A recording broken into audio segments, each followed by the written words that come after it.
What's up everybody and welcome to the channel. In today's video, we're gonna be working on the 8Y Audi RS3, upgrading some performance aspects. We're gonna be installing a massive front mount intercooler on this car. That's gonna make the turbo spool a little bit quicker, be a bit more efficient, as well as cool down those intake air temperatures better than stock.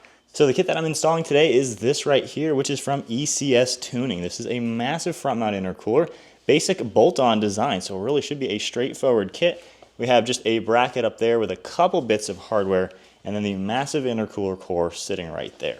Now with that, I'll have this product linked down below from ECS Tuning's website, and they have a full PDF for all the instructions. So really nice that it's just a very straightforward design, as well as they give you detailed instructions.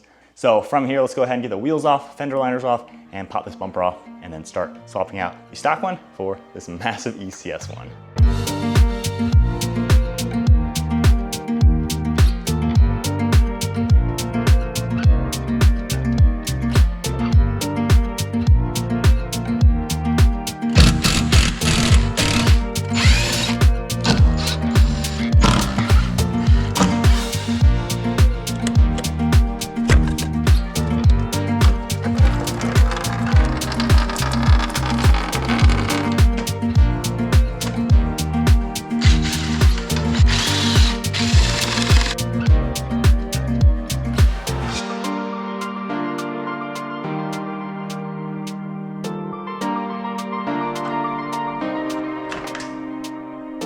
So not too long later, we are here. We got the whole front bumper off. Obviously I did the fender liners, the wheels, this shroud for the intercoolers off, and then there's just a couple plugs as well as the hose that connects the windshield wiper fluid.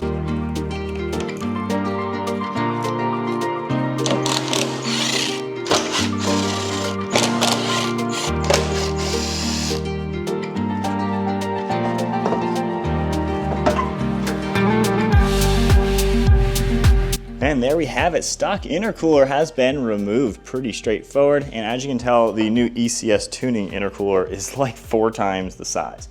So we got a massive core. It's a lot thicker too with the way it's all designed. You're gonna get the OEM brackets on the underside that are gonna translate to these brackets.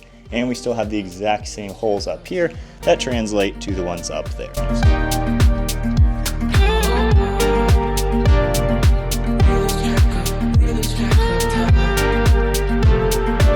This is gonna be the hardest part of this project. The stock intercooler is like 5 pounds. This is like, I don't know, 30 to 40 pounds. It feels really heavy. We're gonna slide it up through behind the crash bar, and then it should all fit very nicely. Yeah, this would definitely be recommended to have someone help you with this. This is definitely a little bit.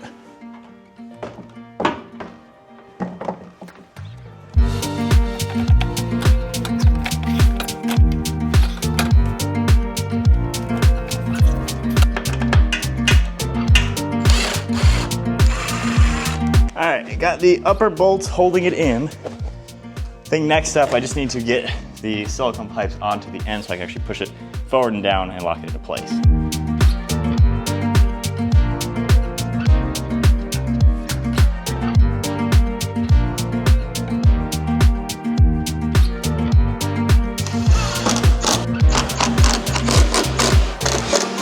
Next up, we're just gonna take this foam tape and make 2 little straight lines on the underside of this aluminum piece that will come with the kit. So this is just gonna slide on top of the intercooler core, and then with the provided hardware, we will get it bolted in, just move this stuff out of the way temporarily, and we can get this screwed into place. So there we go, installing the ECS intercooler. It is all done. Now we just have to put things back together. So I've gone ahead and put the temperature sensor back where it goes, and then like we showed, everything just bolts right up to the factory spots and then connects right to those factory hoses as well. So as you can tell, this thing is massive compared to that factory one, going all the way up to the top here. So we're still gonna get the airflow into the intake duct, and then of course the radiators and everything are gonna be behind this, which is perfectly fine. And then whatever these things are, no clue, it's almost like a mini air filter in there for the headlight. So that is an interesting thing. Comment below, what the heck is that? But nonetheless, there we go, massive front mount intercooler, and then we just have everything else we got to pop off, but it is looking pretty good. And overall, this is a pretty simple modification, honestly. You should be able to knock this out in like 2 hours, quite honestly. So it looks good. We just got to fit the bumper back into place very carefully. The shroud you took off for the stock intercooler does not go back on. It won't fit due to these end caps, which are way bigger.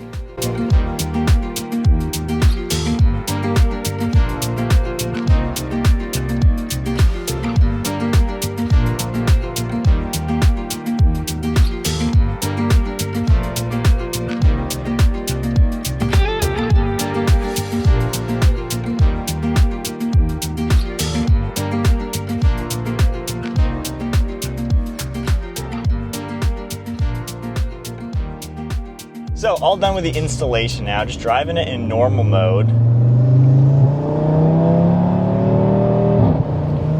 I do feel like there might be actually slightly less turbo lag. Now in the description of the ECS intercooler, the way the end caps are designed, it helps the airflow a little bit smoother around it, and it says it actually will reduce lag a little bit. The RS3's got a little bit of lag to it, just the way the engine is designed, and just being in the normal mode when you give it some throttle. You gotta wait for it to downshift, being an automatic, but honestly, once you've downshifted, the turbo seems to spool just a little bit quicker. So that is a nice little touch. So if we go into performance mode,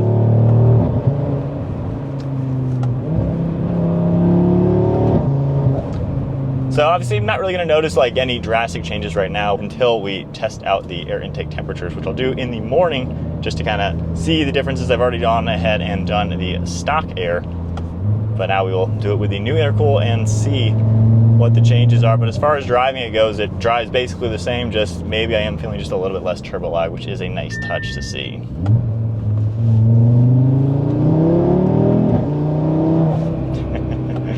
Yeah, this thing is a fun car to rip on.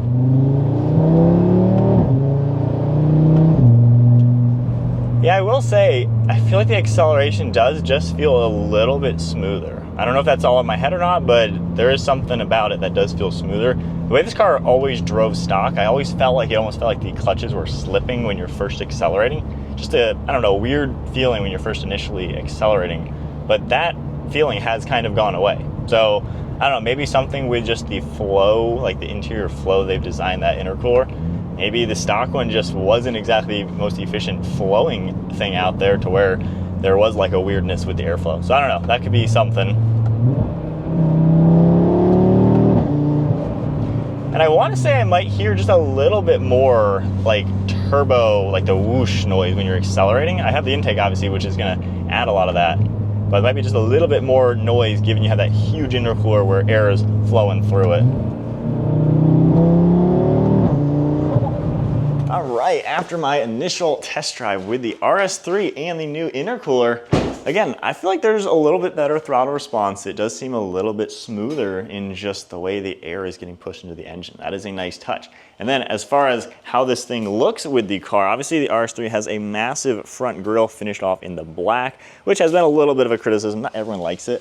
But now when you look at this thing head on, you can see that massive intercooler through the entire upper grille. The lower grille is a lot more pronounced too. While the stock intercooler was still visible in that lower section, it was more of a dull color, and that shroud kind of took it away as well. So now you can see that a lot more visible. You can even see the ECS logo. But then up here, all it is intercooler behind all of that. So that is a cool, subtle touch that only the keen observer will even notice. But I gotta say, that does look really cool, just to let you know there is something special underneath the hood of an RS3. But that is it for the installation on a front mount intercooler for the 8Y Audi RS3. I'll have this linked below on ECS's website. They also make one for the 8V as well. So any of the RS3 guys, they got you set up, and these things super nice, bolt on, no modifications needed. So this 100% can go back to stock if needed. And then take a look at the next video. I'll have it linked in this video where I'm gonna completely compare the temperature testing, talk a little bit more about what the intercoolers really do, kind of get into the scientific side of that, but do a nice before and after to see how this does in several different heating dynamics with the car. So stay tuned for that video as well. But there you guys go, front mount intercooler on the RS3. If you enjoyed the video, give it a thumbs up, hit that subscribe button, stay tuned for plenty more content, and I'll see you all in the next video.